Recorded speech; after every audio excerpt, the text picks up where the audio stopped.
Serangkaian Hari Bakti Postel ke-72, komunitas di lingkungan pos dan telekomunikasi menyelenggarakan berbagai kegiatan sosial.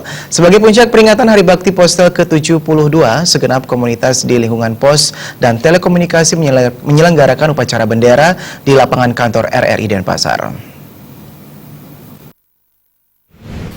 Hari Bakti Postel yang ke-72 diperingati setiap tahun oleh komunitas di lingkungan pos dan telekomunikasi.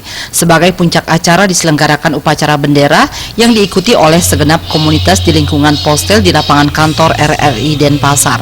Dalam sambutannya, Menteri Informasi dan Informatika Rudiantara yang dibacakan oleh Kepala Balai Monitoring Spektrum Frekuensi Radio Denpasar Trijoko mengatakan, sesuai dengan tema Hari Bakti Postel yang ke-72, yaitu kerja bersama mewujudkan masyarakat digital, di mana masyarakat Indonesia telah merasakan akan perubahan yang terjadi saat ini menuju ke satu arah, yaitu terbentuknya masyarakat yang digerakkan oleh digitalisasi di segala bidang. Masyarakat yang siap menghadapi perubahan tersebut tanpa siap untuk berubah mulai dari diri sendiri, maka akan menjadi aparatur yang serba tanggung dan tidak akan menghasilkan apapun.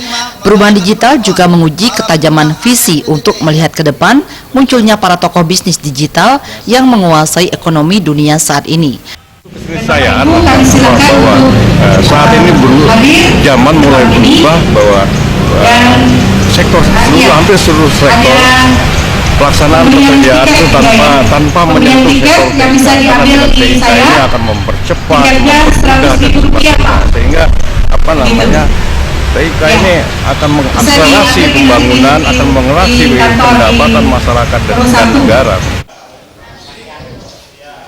Dalam rangka Hari Bakti Postel ke-72, segenap komunitas di lingkungan pos dan telekomunikasi mengadakan berbagai kegiatan sosial, diantaranya mengunjungi panti asuhan Dharma Jati dengan memberikan bantuan sebagai bentuk tali kasih kepada masyarakat. Aksi sosial juga dilakukan dengan mengadakan donor darah bekerja sama dengan PMI yang diikuti oleh segenap komunitas di lingkungan Postel, serta memberikan bantuan terhadap para pengungsi akibat musibah Gunung Agung.